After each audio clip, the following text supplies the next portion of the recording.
விட்டா எங்களோட பெண்களோட தாலிகளையும் எடுத்துட்டு போய் இஸ்லாமியர்களுக்கு கொடுத்துட்றீங்க. அப்போ இந்த வகையில் வீட்டில் 2 எருமை மாடு இருந்தால் அதுலேயும் ஒன்று ஓட்டிட்டு போயிடுவீங்க. 2 எருமை மாடு இருந்துச்சுன்னா ஒரு எருமை மாடை ஓட்டிட்டு போயிடுவாங்க. இது வரைக்கும் இந்தியாவை ஆட்சி செய்தவர்கள் யாருமே சொல்ல, ஒரு எருமை மாடு கூட சொன்னதில்லை இந்த மாதிரி.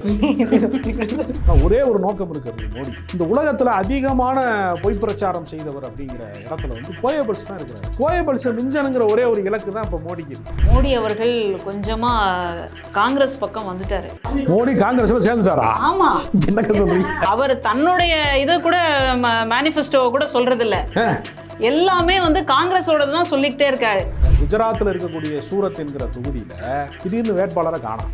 அவன் சுவிட்ச் ஆஃப் பண்ணிட்டு போய் கோவால போய் படுத்து கிடக்கான். வெயிலுக்கு போயிட்டு போறாரு. பாதிரியார்கள்லாம் பாவம் பண்ணி போனவங்க. ஆமா, மகளே என்ன தவறு செய்தாய் அப்படின்னு கேட்பாங்க இல்லையா, உன்னை கர்த்தர் மன்னித்து விட்டாருங்கிறாங்க. அந்த இடத்துக்கு வந்து பாஜக வந்துருச்சு. பேசுறதா இந்துத்துவம், பாவம் மன்னிப்பு கொடுப்பதுல அவங்க கிறிஸ்தவத்தை ஃபாலோ பண்ண ஆரம்பிச்சிட்டாங்க. தொழிலாளர்களுக்கு குறைந்தபட்ச ஊதியமா நாங்க 400 ரூபாய் கொடுக்க போறோம், அதுதான் எங்களுக்கு 400க்கு 400 இலக்குன்னு நீங்க தேவையில்லாம பிரச்சாரம் பண்ணிட்டு இருக்கீங்க. நாங்க பாத்தீங்களா 400 தொகுதியில 398 தொகுதியே இன்னைக்கு எங்களுக்கு பாக்கி இருக்கு. சூரத்தையும் இந்தூர் தொகுதியையும் நடந்த அந்த முன்னுதாரணமாக வைத்துக்கொண்டு இந்தியா முழுக்கவே தேர்தலை ரத்து செஞ்சுட்டு எதிர்கட்சிகளே இனிமே வேணாம் அப்படின்னு சொல்லி ஒரு அதிபர் ஆட்சி முறையில வந்து ஒரு மன்னர் ஆட்சி முறை மாதிரி ஒன்று தேர்வு செஞ்சுட்டோம்னு வச்சுக்கோங்களேன். இந்த நாடை ஒரு சர்வாதிகார நாடாக கூட அறிவிக்கிறது ஒரு வாய்ப்பு. அதுக்கு அப்புறம் நீங்க நாங்க அடுத்தது அதானே கொண்டு வர போறோம். ஓட்டு ஜிகாத்னே ஒண்ணு வந்திருக்கேன். இது அப்ப லவ் ஜிகாத் மட்டும் தானே உண்மை. அப்புறம் லேண்ட் ஜிகாத் வந்தது, இப்போ ஓட்டு ஜிகாத். இப்ப எரும மாட்டுக்கு சொல்றாங்களே அதனை எரும ஜிகாத்தா? தீயதை பார்க்காது, தீயதை கேட்காது, தீயதை பேசாதுன்னு சொல்லுவாங்க இல்லையா. அந்த 3 குரங்கு பொம்மை இருந்துச்சு இல்லையா, அந்த பொம்மையை தான் வந்து தேர்தல் ஆணையமா மாத்திட்டாங்களோங்கிற சந்தேகம் பல பேருக்கு இருக்கு. இல்ல அவங்க பதில் சொல்லியிருக்காங்களே, நோ கமெண்ட்ஸ், நோட்டீஸ் அனுப்பிட்டாங்க. நோ கமெண்ட்ஸ்னு ஒரு பதில் சொல்லியிருக்காங்க. அதான் பதிலா? ஆமா ஆமா, நல்ல பதிலா இருக்கு. ஆமாம்மா, அதுக்கு தான் மக்கள்லாம் வந்துட்டு சிம்பிளி வேஸ்ட் அப்படின்னு சொல்லிட்டு இருக்காங்க திரும்ப அவங்களுக்கு. இல்ல நான்லாம் காலையில எழுந்தா சகஸ்நாமத்தை போட்டோமா, கடவுளை எடுத்து கும்பிட்டோமா, தாலி எடுத்து கண்ணில் ஒத்திக்கிட்டோமா, அப்புறம் நல்ல நாளுக்கு வந்து அந்த மாதிரி வாழ்ந்துட்டு இருந்த என்னையே இந்த மாதிரி இப்படி உட்கார வச்சுட்டாங்க. சங்கிகளை எதிர்க்க வேண்டிய நிலைமைக்கு ஆளாக்கிட்டாங்க.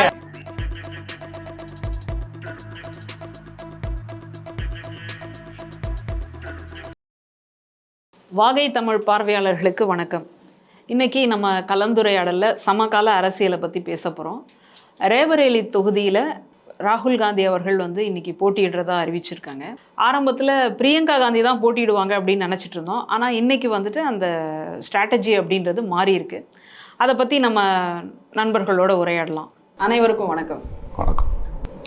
ரேபரேலி தொகுதியில் வந்து உத்தரப்பிரதேசத்தில் இருக்கக்கூடிய ரேபரேலி தொகுதியில் வந்து ராகுல் காந்தி போட்டியிடுவார் அப்படின்னு ஒரு அதிகாரப்பூர்வமான அறிவிப்பை வந்து இன்னைக்கு வெளியிட்டிருக்கிறாங்க.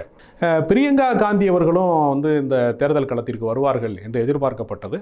அது ஒருவேளை அவர்களுக்கும் அந்த வாய்ப்பு வழங்கப்பட்டிருந்தா என்ன சொல்லுவாங்க, கழுதைக்கு வந்து முன்னாடி போனால் கடிக்கும், பின்னாடி போனால் உதைக்கும் சொல்கிற மாதிரியே நிறுத்தியிருந்தால் என்ன சொல்லுவாங்கன்னா, வாரிசு அரசியல் பார்த்தீங்களா, ஒரே குடும்பத்தில் வந்து 2 வேட்பாளரை கொண்டு வந்து நிப்பாட்டிட்டாங்க, அதை விட பயமான்னு கேட்டிருப்பாங்க முதல்ல. ஆமாம் அப்படின்னு பேசுவாங்க. முன்னாடி வெளியிட அவங்க குடும்பத்துலேருந்து 2 பேரா அப்படின்னு கேட்பாங்க. பிரியங்கா காந்தி போட்டியிடலை அப்படின்னு சொன்னால் என்ன பண்ணுவாங்க, பாருங்கள் ஒரு வீட்டிலேயே ஒரு ஆளை புறக்கணிச்சிட்டாங்க அப்படின்னு சொல்லுவாங்க. இதுக்கு ஒரு கதை கூட உண்டு. ஒரு ஒட்டகத்தில் வந்து ஒரு பாலைவனத்தில் பயணம் செய்கிற போது ஒரு வயதான ஒரு பெரியவரும் ஒரு சிறுவனும் பயணிக்கிறாங்க.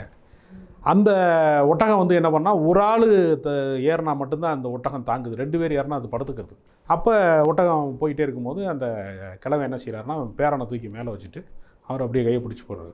ஒரு வழிப்போக்கன் பார்க்குறேன், பார்த்து சொல்கிறேன், என்ன கொடுமை, ஒரு இலவட்ட போய் மேலே உட்காந்துருக்கான், வயசான ஆளை போட்டு இப்படி வெயிலில் போட்டு இழுத்துட்டு போகிறான், என்ன கொடுமை அப்படின்னோடனே அவர் ரொம்ப கோபமாகி அவனை கீழே இறக்கிவிட்டு அவர் உட்காந்து நீ ஓட்டுறான்னாரு.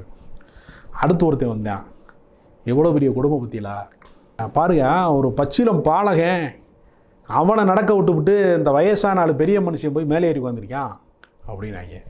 2 பேர் ஏறி உட்காந்தா அது படுத்துக்கிறது.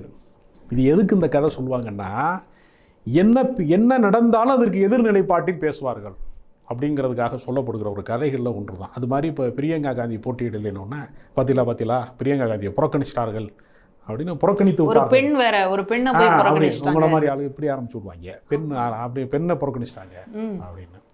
அதனால் அதுலேயும் வந்து பார்த்தீங்கன்னா ஏற்கனவே கேரள மாநிலம் வயநாடு தொகுதியில் வந்து ராகுல் காந்தி போட்டிடுறாங்க. அது ஒரு ஏறத்தாழ வெற்றி வாய்ப்பு அதிகமாக இருக்கக்கூடிய சூழலில் இன்னொரு தொகுதியிலும் அவர் போட்டிடுறாரு.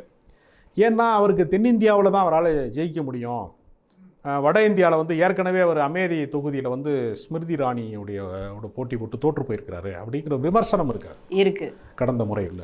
அந்த விமர்சனத்திற்காக நாங்கள் வட இந்தியாவிலும் மீண்டும் வெற்றி பெறுவோம் அப்படின்னு சொல்கிறதுக்கான ஒரு வாய்ப்பாக தான் ராகுல் காந்தி இந்த முறை அங்கும் ரேபரேலி தொகுதியில் போட்டியிடுறாரு. இது ஒரு வரவேற்கத்தக்க விஷயம். ஆனால் மோடியினுடைய பிரச்சாரங்கள் வரிசையாக பார்க்குறப்ப அவர் ரொம்ப பதட்டத்தில் இருக்கிறது மட்டும் தெரியுது. 400க்கு 400 இலக்குன்னு சொல்லிட்டு மோடி இப்போ போயிட்டு இருக்காரு. இதில் வேற நீங்கள் தான் இருக்கக்கூடிய எல்லா விஷயத்தையும் எடுத்துகிட்டு போய் இஸ்லாமியர்களுக்கு கொடுத்துட்றீங்க இல்லைங்களா? எங்களோட பெண்களோட தாலிகளையும் எடுத்துகிட்டு போய் இஸ்லாமியர்களுக்கு கொடுத்துட்றீங்க. அப்போ இந்த வகையில் வீட்டில் 2 எருமை மாடு இருந்தால் அதுலேயும் ஒன்று ஓட்டிட்டு போயிடுவீங்க. அப்புறம் எப்படி இவ்வளோ தூரம் பண்ணிட்டு எந்த அளவுக்கு நீங்கள் எருமை மாடு வச்சிருக்கிற யாருமே என் எருமை மாட்டை ஒருத்தன் ஓட்டிட்டு போயிடுவேன்னு இது வரைக்கும் சொன்னதே கிடையாது. ஒரு நாட்டினுடைய தலைமை அமைச்சர் 140 கோடி மக்களுக்கான இந்த ஜனநாயகத்தின் இந்தியா வந்து உலகத்தின் மிகப்பெரிய ஜனநாயக நாட்டில் அது வந்து என்ன பண்ணுறாருன்னா அந்த கிராமத்து விவசாயிகளுக்கு நடுவில் அது பேசுகிறாரு. கிடைக்குமா கிடைக்காதா? 2 எருமை மாடு இருந்துச்சுன்னா ஒரு எருமை மாடை ஓட்டிட்டு போயிடுவாங்கன்னு இது வரைக்கும் இந்தியாவை ஆட்சி செய்தவர்கள் யாருமே சொல்ல. ஒரு எருமை மாடு கூட சொன்னதில்லை இந்த மாதிரி என்ன யாரும் ஓட்டிட்டு போயிடுவாங்கன்னு சொன்னதே. எருமை மாடு கூட இந்த மாதிரி ஒரு குற்றச்சாட்டை சொல்லாது. ஆனால் நாட்டின் தலைமை அமைச்சர் அதை பேசுகிறாரு. எவ்வளவு அநாகரிகமான ஒரு விஷயம். உங்கள் வீட்டில் இருக்கிற தங்கத்தை பூரா கணக்கெடுப்பாங்க, அதுவும் இந்து பெண்களின் தங்கத்தை பூரா கணக்கெடுப்பாங்க. கணக்கெடுத்துட்டு போய் என்ன செய்வாங்க, அதை பூரா கொண்டு போய் இஸ்லாமியர்கள்ட்ட கொடுத்துருவாங்க. இப்படி பொய் பிரச்சாரங்களை அவர் சொல்கிறார். அவருக்கு ஒரே ஒரு நோக்கம் தான் இருக்குது, மீண்டும் ஜெயிக்க மாட்டோம்னு அவருக்கு நல்லா தெரிஞ்சு போச்சு. ஆனால் ஒரே ஒரு நோக்கம் இருக்கிறது மோடிக்கு. இந்த உலகத்தில் அதிகமான பொய் பிரச்சாரம் செய்தவர் அப்படிங்கிற இடத்துல வந்து கோயபல்ஸ் தான் இருக்கிறாரு. கோயபல்ஸை மிஞ்சனுங்கிற ஒரே ஒரு இலக்கு தான் இப்போ மோடிக்கு இருக்குது. அதனால் வரலாற்றில் வந்து கோயபல்ஸை தாண்டி ஒரு பொய் அதிகமாக சொன்ன ஒரு இடத்துக்கு மோடி முயற்சி செய்கிறாரோ. நீங்கள் ஏன் மோடி பயப்படுறாருன்னு நினைக்கிறீங்க? எங்ககிட்ட தான் எலெக்ஷன் கமிஷன் இருக்குது. நாங்கள் வந்து ரிசல்ட் அனௌன்ஸ் பண்ணோன்னே 60% சொன்னோம் தேர்தல் நடந்தப்ப. இப்போ இன்னைக்கு 66.71 சொல்லிட்டு இருக்கோம். இவிஎம்லேருந்து எலெக்ஷன் கமிஷன் வரைக்கும் எங்கிட்ட தான் இருக்குது. நாங்கள் எவ்வளோ வேணால் இன்க்ரீஸ் பண்ணுவோம். நாங்கள் எப்படி தோப்போன்னு எங்களுக்கு நீங்கள் பயம் வந்துருச்சு, அதனால நாங்கள் இப்படி பிரச்சாரம் பண்ணுறோன்னு சொல்கிறீங்க. எனக்கு என்ன தோணுதுன்னா, மோடி அவர்கள் கொஞ்சமாக காங்கிரஸ் பக்கம் வந்துட்டாரு. அவரு ராகுல் காந்தி ஆமா, ஏன்னா அவர் தன்னுடைய இதை கூட மேனிஃபெஸ்டோ கூட சொல்றது இல்ல, எல்லாமே வந்து காங்கிரஸோட தான் சொல்லிக்கிட்டே இருக்காரு. எனக்கு என்ன சந்தேகம்னா, வெளியில சொன்னா RSS போட்டு குமிரிடும் அப்படின்றனால சொல்லாமலே இந்த ஸ்லீப்பர் செல்ன்றோம் பாருங்க, அந்த மாதிரி அந்த இடத்துல உட்கார்ந்துட்டு காங்கிரஸுடைய வாக்குறுதிகளையே அவர் பேசிக்கிட்டு இருக்காரு. அதை விட ஹைலைட் என்னன்னா, பாகிஸ்தான்ல இருக்கிறவங்கெல்லாம் ராகுல் காந்தி தான் பிரதமரா வரணும் அப்படின்னு விரும்புறாரு இல்லையா?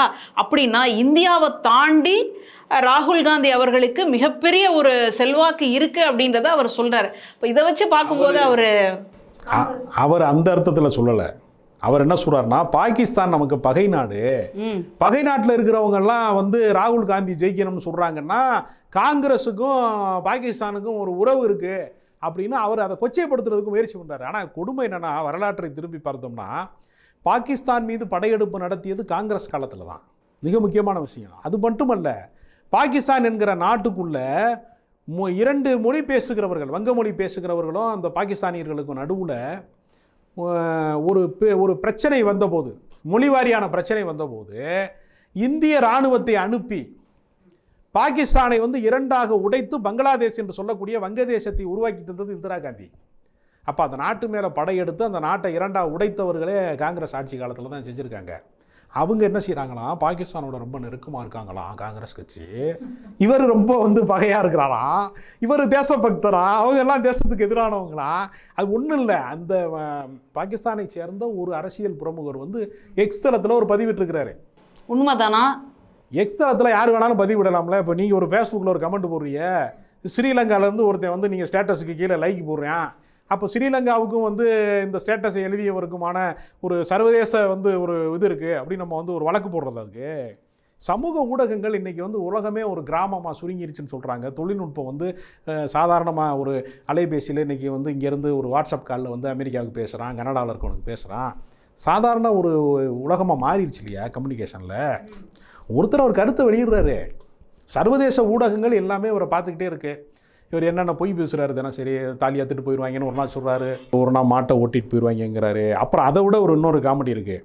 அமெரிக்காவில் பெரும் பணக்காரர்கள் இருக்காங்கல்ல, அவங்களுடைய சொத்துக்களில் அந்த சம்மந்தப்பட்டவர் இறந்துட்டார், பெரும் செல்வந்தர் இறந்துட்டாருன்னா அவருடைய செல்வத்தில் பாதி அவர் அரசாங்கத்துக்கு கொடுத்துடணும் அப்படின்னு அங்கே ஒரு நடைமுறை இருக்கான். அதை ஒருத்தர் வந்து இந்த மாதிரி ட்விட்டரில் இதுலேயே ஒன்றில் எழுதியிருக்கிறாரு. அப்படி எழுதினவரும் ஒரு காங்கிரஸ்காரரு. உடனே மோடி சுதாரிச்சு என்ன பண்ணிட்டாருன்னா, காங்கிரஸ் ஆட்சிக்கு வந்தால் அவங்க பாதி சொத்தை பிடிங்கிருவாங்க. அதில் தொடங்கினது அந்த எருமை மாடு மேட்ரை. ஒரு பயம் இருக்கும்ல, நிறைய சொத்து வச்சிருக்கவங்களுக்கு ஒரு பயம் இருக்குமா இருக்காதா? இல்லை, நீங்கள் இன்னொரு விஷயத்தில் நோட் பண்ணணும் என்னன்னா, நீங்கள் பிஜேபியை ரொம்ப சாதாரணமாக கணக்கு போடுறீங்க.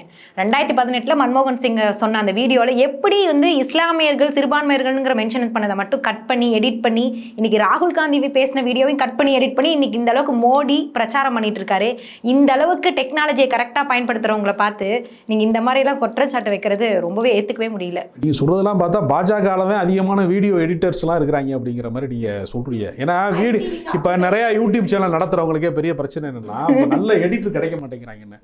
இப்போ பிஜேபியில் இருக்க எல்லாருமே பிஜேபியில் எடிட்டராக போயிட்டாங்கிற விஷயத்த நீங்கள் தெரிவிக்கிறீங்கன்னு நினைக்கிறேன். அங்கே வீடியோ எடிட்டிங் மட்டும் கிடையாதுங்க. நாங்கள் நினச்சா இன்னைக்கு கூட ஒரு சட்டத்தை எங்களால் மாற்ற முடியும். ஏன் போன டிசம்பரில் தான் சந்திரசூட்டே நாங்கள் எலெக்ஷன் கமிஷனர் தேர்ந்தெடுக்கிற அந்த சட்ட மசோதாவையே மாற்றி எங்களால் வந்துட்டு சேலஞ்ச் பண்ணி இப்போ சந்திரசூட்டே நாங்கள் தூக்கிட்டோம். என்ன வேணால் பண்ண முடியுமே. அது எலெக்ஷன் கமிஷன் என்பது 3 பேர் தான் வந்து உச்சபட்ச அதிகாரம். ஒரு தேர்தல் ஆணையாளர் இருக்கிறார் எப்போவுமே. அது போக ஒரு உச்சநீதிமன்றத்தின் ஒரு நீதிபதி, பிரதமர், எதிர்க்கட்சி தலைவர் அப்படிங்கிற முறையை நீதி அரசரை மட்டும் நீக்கிறதுன்னு ஒன்று இருக்குல்ல. யாரை பார்த்து பயப்படுவா? திருடன் போலீஸை பார்த்து பயப்படுவான். நீதிபதியை பார்த்து யார் பயப்படுவா? குற்றம் செய்வதற்கு யார் முயற்சிக்கிறாங்களோ அவங்க தானே நீதிபதி இருக்கக்கூடாதுன்னு நினைப்பாங்க. இந்த இடத்துல அவர் இருக்கக்கூடாதுங்க அப்படின்னா யார் நினைப்பா? அப்போ தேர்தல் கமிஷனை முதல்லையே அவங்க திட்டமிட்டாங்க. இப்போ நீங்கள் வந்து குஜராத்தில் இருக்கக்கூடிய சூரத் என்கிற தொகுதியில் திடீர்னு வேட்பாளரை காணாம். அவன் சுவிட்ச் ஆஃப் பண்ணிவிட்டு போய் கோவாவில் போய் படுத்து கிடக்கான். என்னடான்னு பார்த்தா அவன் வேட்பாளரே காங்கிரஸ் வேட்பாளர் தான். ஆளை தூக்கிட்டாங்க. வெயிலுக்கு போயிருப்பாரா இருக்கும். அங்கேயும் வெயில் அடிக்கும். அதெல்லாம் பிரச்சனை கிடையாது. நாடே சூடேறி கிடக்கு. இப்போ உதயசூரியன் ஆட்சிக்கு வந்ததுனால தான் சூடேறிடுச்சுன்னு அண்ணாமலை வேற சொல்கிறாரு. அப்போ என்ன உண்மையான காரணம்னா, அந்த வேட்பாளரை இங்கே தூக்கிட்டு போயிட்டாங்க. சரி, அப்புறம் மற்றவெல்லாம் இருப்பான்ல, சுயேட்சை இருப்பான், எதிர்கட்சிக்காரன் இருப்பான், மற்ற கட்சிக்காரன், உதிரி கட்சிக்காரன், சின்ன கட்சிக்காரன், பெரிய கட்சிக்காரன், இந்த ஊர்லேயும் சீமான் மாதிரி சின்ன சின்ன கட்சிக்காரன்லாம் இருப்பான் இல்லையா? அப்போல்லாம் பூரா ஆளை காணா. என்னடான்னா மொத்தமாக கூப்பிட்டு மாநில தலைவர் மரியாதையாக ஓடி போயிரு இதான் அப்படின்னு சொல்லி அன்ன போஸ்ட்டாக தேர்ந்தெடுத்துட்டாங்க. ஜனநாயகத்தை படுகொலை பண்ணிட்டாங்க அங்கே. இப்படின்னு சொல்லிக்கிட்டு இருக்கும்போதே மத்திய பிரதேசத்தில் இந்தூருங்கிற தொகுதியில் ஒரு காங்கிரஸ் வேட்பாளர், அவர் மேலே ஏற்கனவே ஒரு வழக்கு இருக்குது. தூக்கி உள்ளே போட்டுருவோம் உன்னைய வழக்கில், ஜெயிலில் மவனே நீ வெளியிலே வர முடியாது அப்படின்னு சொல்லி மிரட்டினோன்னே அவன் பாஜகலேயே சேர்ந்துட்டான். ஓ, அப்போ பாஜக தவிர மற்ற எல்லா கட்சிகளும் வந்து புனிதமாயிடுச்சு. இல்லைங்க, பாஜகவே அதுக்காக தான் உருவாச்சு. அதாவது இந்த பாதிரியார்கள்லாம் பாவம் பண்ணி போனவங்க அவங்கள கூண்டு. ஆமாம், மகளே என்ன தவறு செய்தாய் அப்படின்னு கேட்பாங்க இல்லையா? உன்னை கர்த்தர் மன்னித்து விட்டாருங்கிறாங்க. அந்த இடத்துக்கு வந்து பாஜக வந்துருச்சு. ஓ, பேசுகிறதா இந்துத்துவம், பாவ மன்னிப்பு கொடுப்பதில் அவங்க கிறிஸ்தவத்தை ஃபாலோ பண்ண ஆரம்பிச்சிட்டாங்க. எது எப்படியோ நாங்கள் 400க்கு 400 இலக்கில் 2 இலக்க முடிச்சாச்சு. 2 தொகுதியில் முடிச்சிட்டோம். மீதி இருக்கக்கூடிய 398க்கு நாங்கள் பார்த்துப்போம். நீங்கள் தான் காங்கிரஸ்காரங்க என்ன சொல்லிட்டு இருக்கீங்க, இந்த 400க்கு 400 இலக்க வந்து நாங்கள் மினிமமாக வேஜஸ் கொடுக்க போகிறோம், தொழிலாளர்களுக்கு குறைந்தபட்ச ஊதியமாக நாங்கள் 400 ரூபாய் கொடுக்க போகிறோம், அதுதான் எங்களுக்கு 400க்கு 400 இலக்குன்னு நீங்கள் தேவையில்லாமல் பிரச்சாரம் பண்ணிட்டு இருக்கீங்க. நாங்கள் பார்த்தீங்களா 400 தொகுதியில் 398 தொகுதியாக இன்னைக்கு எங்களுக்கு பாக்கி இருக்குது. தமிழ்நாடு பிரச்சனை இல்லை அப்படின்னு பாஜக சொல்லுதா? ஆமாம், பாஜக சைடில் இப்போ அதுதானே 2 தொகுதி முடிச்சு விட்டாச்சு. 398ல நாங்கள் எப்படி இவிஎம் இருக்கு. சூரத்தையும் இந்தூர் தொகுதியையும் நடந்த அந்த முன்னுதாரணமாக வைத்துக்கொண்டு இந்தியா முழுக்கவே தேர்தலை ரத்து செஞ்சுட்டு எதிர்கட்சிகளே இனிமேல் வேணாம் அப்படின்னு சொல்லி ஒரு அதிபர் ஆட்சி முறையில் வந்து ஒரு மன்னர் ஆட்சி முறை மாதிரி ஒன்று தேர்வு செஞ்சுட்டோம்னு வச்சுங்களேன். இந்த தேர்தல் ஆணையம்ங்கிற ஒரு செலவு, இந்த மாதிரி மக்கள் வந்து போய் கியூவில் நிற்கிறதுலாம் இல்லாமல் இந்த நாடை ஒரு சர்வாதிகார நாடாக கூட அறிவிக்கிறதுக்கு ஒரு வாய்ப்பு. அதுக்கு தான் எங்க மோடிஜி வந்துட்டு ஒரே நாடு ஒரே தேர்தல் கொண்டு வரலான்னு இருக்காரு. அப்புறம் நாங்கள் அடுத்தது அதானே கொண்டு வரோம் அப்படின்னு சொல்லிட்டு 7 கட்ட தேர்தல் நடத்துனாங்களா இல்லையா?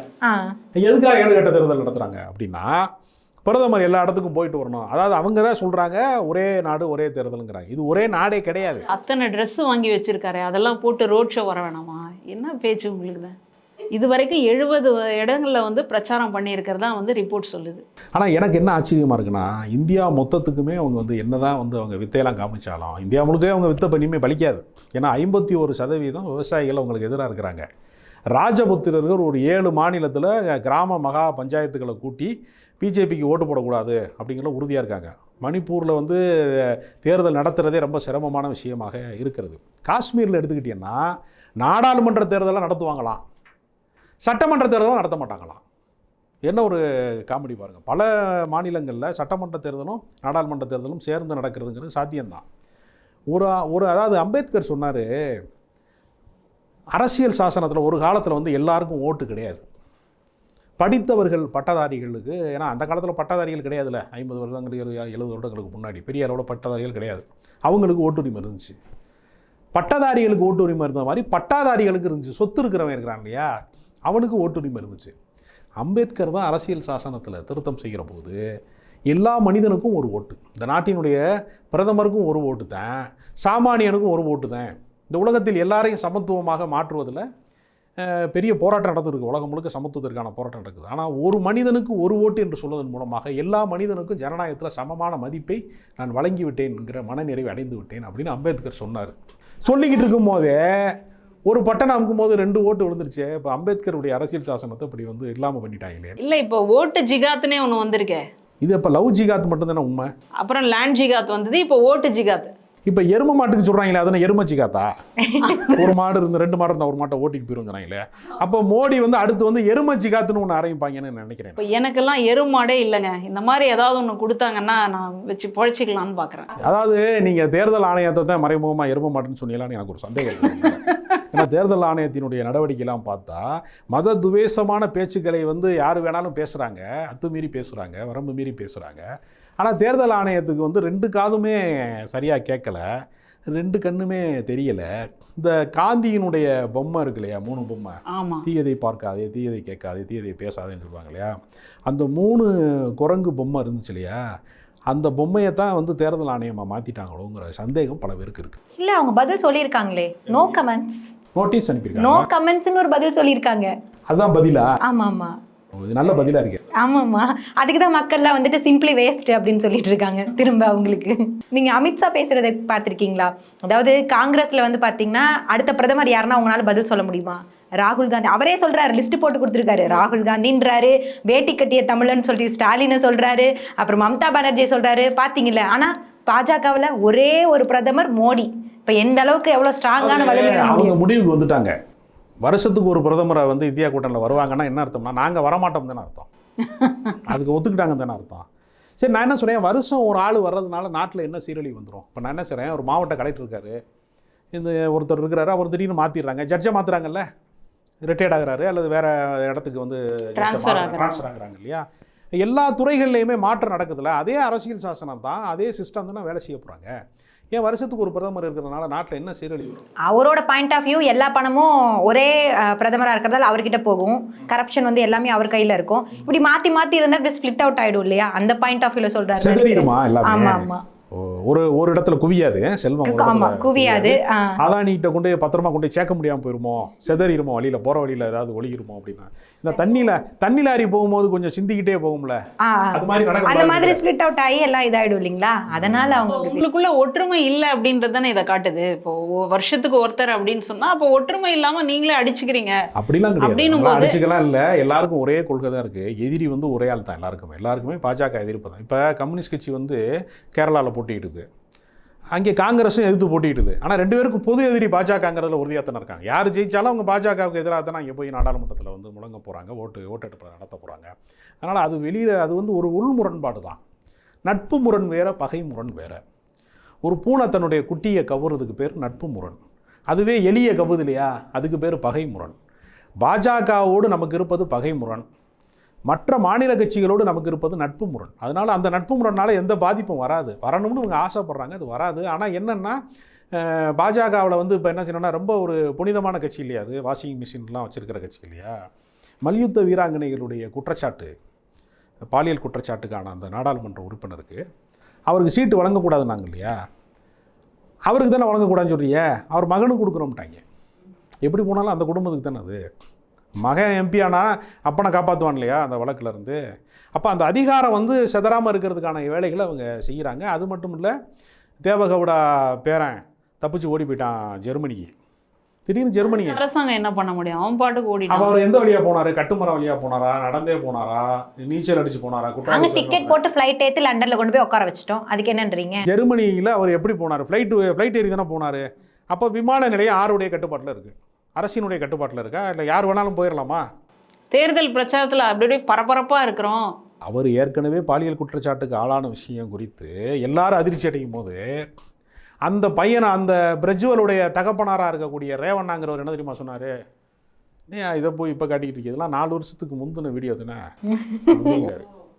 நாங்கள்லாம் இதே வேலையாக தானப்பா இருக்கோம் ஏற்கனவே அப்படின்னு சொல்கிறாரு. அப்டேட் கேட்குறாரு. தேவகவுடாவுக்கு 2 மகன், ஒருத்தர் குமாரசாமி அவர் முதலமைச்சராலாம் இருந்திருக்கிறாரு, இன்னொருத்தர் ரேவண்ணா அவர் சட்டமன்ற உறுப்பினர். அவர் என்ன சொல்கிறாருன்னா, இது பழைய வீடியோங்க, புது வீடியோ, அப்போ 3000 வீடியோ வச்சுருக்கிறாங்க. அப்பா மகனை கண்டிக்கிறது இல்லையா?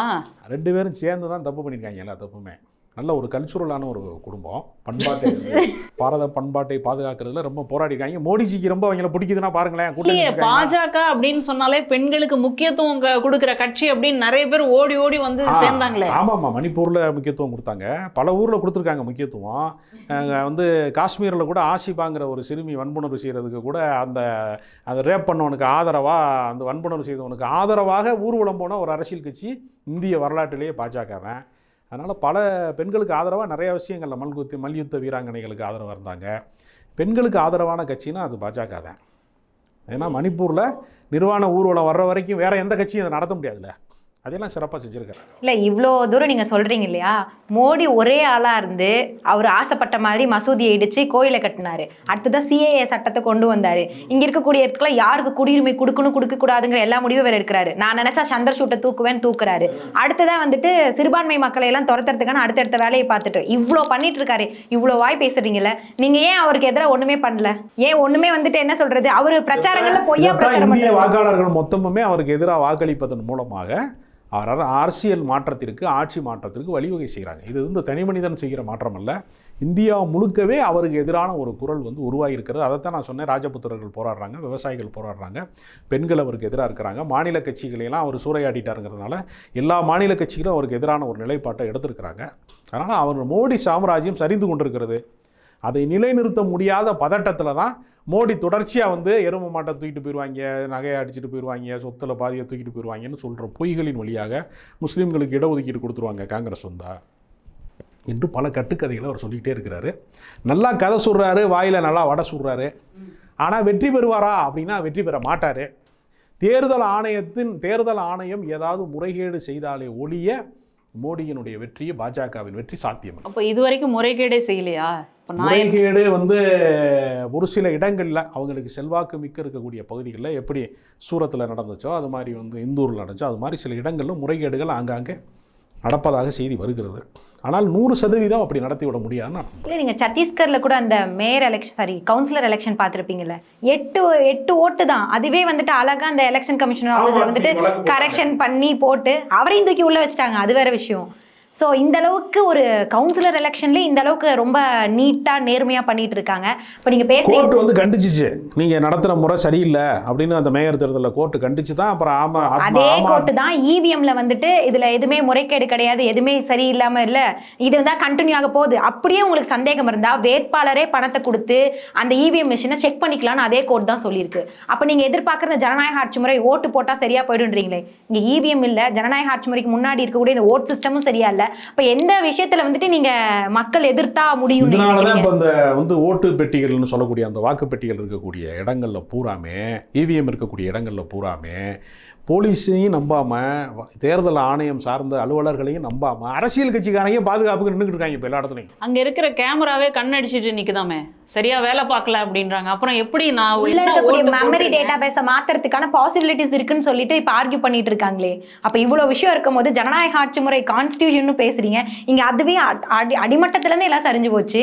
இப்ப இவிஎம் என்பது ஜனநாயகத்தின் கருவறையா கல்லறையா என்று தெரியல. சில குழந்தைகள் இறந்தே பிறக்கிறது மாதிரி ஏதாவது ஜனநாயகம் இறந்து விடுமோ என்கிற அச்சம் வருகிறது இந்த மாதிரியான கருத்துக்களை கேட்கிற போது. இப்ப 140 கோடி மக்கள் இருக்கக்கூடிய இடத்துல பாதி கூட ஓட்டு போடாத ஒரு சூழ்நிலை தான் இன்னைக்கு நம்ம இந்தியாவில் நிகழ்ந்துட்டு இருக்கு. அப்ப பாதி மக்கள் மோடியை புறக்கணிக்கணும்னு நினைக்கிறாங்களா, இல்ல எவனுக்கு ஓட்டு போட்டா என்ன மோடிக்கு தான் போக போகுதுன்னு நினைக்கிறாங்களா? அதுமே நம்ம இங்க பார்க்க வேண்டிய ஒரு முக்கியமான கருத்தா இருக்கு. ஒரு பட்டன் அழுத்தும் போதே 2 ஓட்டு விழுந்துச்சு இல்லையா, அன்றையிலிருந்தே நமக்கு ஒரு பெரிய அச்சம் இருக்கிறது. ஆனால் தேர்தல் ஆணையம் இது குறித்த விளக்கங்கள்ல நாங்கள் எந்த தவறும் செய்ய முடியாது, எல்லாமே சரியா ஏன் நிரூபிக்க முடியலைங்கிறதா இங்க பெரிய கேள்வி. கோர்ட்டும் அதை தான் கேட்குறாங்க. இதில் தப்புனா என்ன நிரூபிக்கணும் நினைக்கிறீங்களோ அதை நிரூபிச்சு காமிங்கன்றாங்க. நிச்சயமா ஒரு மக்கள் புரட்சி வரும். இந்த மாதிரி அநியாயம் நடந்தது அப்படின்னா வேற வழியே கிடையாது, நம்ம வந்து வழக்கு போட வேண்டிய ஒரு சூழலுக்கு தள்ளப்படுவோம். அப்போ அதையும் தாண்டி போகும் பொழுது நிச்சயமா ஒரு புரட்சி அப்படின்றது வெடிக்கும். ஏன்னா இலங்கையில நம்ம பார்த்துட்டோம், இதுக்கு முன்னாடி பழைய வரலாறுல ஹிட்லர் வரலாறுலேருந்து முசோலினி வரலாறுலேருந்து எல்லாமே பார்த்துட்டோம். அதனால இதுக்கும் மேல வந்துட்டு ஜனநாயகத்தை வந்து படுகொலை நீங்க போராட வந்து என்னத்தான் ரோட்ல ஆணியை வச்சு விட்டுருவாங்களே, எப்படி போராடுவீங்க நீங்க? டிராக்டர்ல வந்தாலும் விட மாட்டாங்க, எந்த வழியில வந்தாலும் விட மாட்டாங்க, எப்படி போராடுவீங்க? வரலாற்று புத்தகத்துல இருக்க புரட்சியவே நீங்க சொல்லிட்டு இருக்கீங்க, நடைமுறைக்கு வர மாட்டேங்க. இல்ல நான்லாம் காலையில எழுந்தா சகஸ்நாமத்தை போட்டோமா, கடவுளை எடுத்து கும்பிட்டோமா, தாலி எடுத்து கண்ணில் ஒத்திக்கிட்டோமா, அப்புறம் நல்ல நாளுக்கு வந்து தலையை அந்த மாதிரி வாழ்ந்துட்டு இருந்த என்னையே இந்த மாதிரி இப்படி உட்கார வச்சுட்டாங்க, சங்கிகளை எதிர்க்க வேண்டிய நிலைமைக்கு ஆளாக்கிட்டாங்கன்னா அப்புறம் இந்துக்கள் பறி போயிட்டாங்கன்றாங்க. கடைசியில போய் பார்த்தா தான் தெரியுது கோவிலுக்குள்ளேயே வரக்கூடாது அப்படின்னு சொன்ன இவங்களால தான் எங்களுடைய சகோதர சகோதரிகள்லாம் இப்போ வந்துட்டு பறி போயிட்டாங்க அப்படின்றத புரிஞ்சுக்கிட்டாங்களா. அவங்க பிடிச்சமான ஒரு இடத்துக்கு அவங்களுக்கு யார் வந்துட்டு மரியாதை கொடுக்குறாங்களோ, சுயமரியாதையை கொடுக்குறாங்களோ அங்க வந்து அவங்க போயிருக்காங்க. அதனால இப்போ நாள் வரைக்கும் பிரியாணி கடைக்காரன் பூரா மதம் மாத்திரம் அப்படின்னா இந்நேரம் எல்லாருமே மாறி இருக்கணுமே. பிரியாணி சாப்பிடாதவனே கிடையாது. பிரியாணி தான் இந்த நாட்டினுடைய தேசிய உணவா மாறி போயிடுச்சு அப்படின்னா எல்லாருமே மாறி இருக்கணுமே. அதனால இந்த மாதிரி பொய் இல்ல கிறிஸ்டின் வந்துட்டு மாசத்துக்கு 500 ரூபாயும் அரிசி கொடுக்குறாங்கன்னு சொல்லி மாத்துறாங்கன்னு நானே கேள்விப்பட்டிருக்கேன்.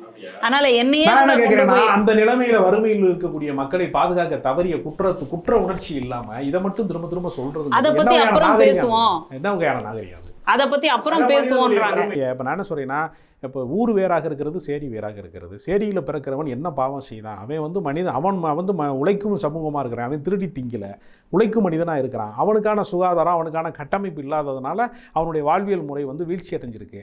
அப்போ அவனை வந்து சமத்துவமாக நடத்த தவறிய வந்து ஊருக்கு தானே மனசாட்சி வேணும், குற்ற உணர்ச்சி வேணும்.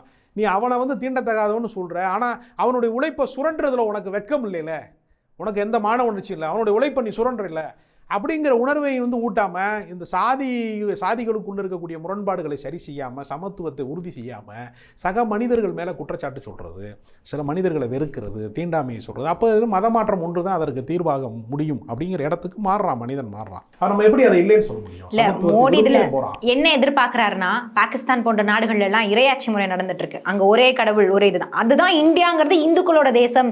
இங்க வந்துட்டு இந்து கடவுள் ஒரே கடவுளை உருவாக்க முடியுமா? அதுக்கு வாய்ப்பு இல்லை. இப்போ ராமரை வந்து அவங்க வந்து ஒளிபரப்புனாங்க கோவில் திறப்பு விழா அன்னைக்கு. மதுரையில் வந்து இங்கே அழகர் ஆற்றுல இறங்கினதை ஏன் வந்து உத்தரப்பிரதேசில் பீகாரில் ஏன் வந்து லைவ் போடாமல் விட்டாங்க? அப்போ வந்து அழகருக்கு என்ன பிரச்சனை? இங்கே திருச்செந்தூர் முருகன் கோவிலில் வந்து இது நடக்குது, அது சைவம். நாங்க உயர் ரக கடவுளை மட்டும்தான் நாங்க வந்துட்டு கும்பிடுவோம். உயர் ரக கடவுள் மட்டும் தான் எங்க இந்து மதத்தோட அடையாளமா இருக்கணும். ஆமா, நீங்க நான் வெஜிடேரியன் சாப்பிட்டு மதுரையில பாண்டி கோயில கிடா விட்டுறானே, அப்ப அவன் இந்து கிடையாதா? தீபாவளிக்கு வந்து கசாப்பு கடையில் போகிறான், வரிசையில் போய் நிற்கிறானே, அவன் இந்து கிடையாதா? காசிமேட்டில் போய் மீன் வாங்குறதுக்கு போய் கூட்டம் கூட்டமாக நிற்கிறானே, அவன்லாம் இப்போ இந்து கிடையாதா? அவன் பூரா மதத்தை விட்டு வெளியேற்றிருவீங்களா நீங்கள்? ஓட்டு ரெகுலேஷனை நீங்கள் ஃபாலோ பண்ணால் இந்துங்கிற கிரைட்டீரியாக்குள்ளே வருவீங்க. அதை தாண்டி போனால் நீங்கள் வந்துட்டு இந்துக்குள்ளே இருக்கக்கூடிய கீழ்மட்டத்தில் இருக்கக்கூடிய ஒரு இந்துவா நீங்கள் வந்து கன்சிடர் பண்ணிடுவோம். அப்போ ஓட்டுக்கு மட்டும்தான் அவன் இந்து, ஒரிஜினலாக இந்து கிடையாது சொல்ல வர்றான். அதே அர்த்தம், அதுதான் நேரடியாகவே சொல்ல வராங்க. மொத்தத்தில் இந்த நாட்டு மக்களும் நாசமாக போகட்டும்னு அரசியல்வாதிகள் நினைத்தாலும் ஜனநாயகத்தை காப்பாற்றுறதுக்கு மக்கள் வந்து விட்டு கொடுக்க மாட்டாங்க. உழைக்கும் மக்கள் போராடி அது வெல்வார்கள், ஜனநாயகம் வீழ்ந்து விடாதுன்னு நான் நம்புகிறேன். இதுவரைக்கும் ரொம்ப காரசாரமான ஒரு கலந்துரையாடல் நடந்தது. எல்லாருக்கும் நன்றி, வணக்கம்.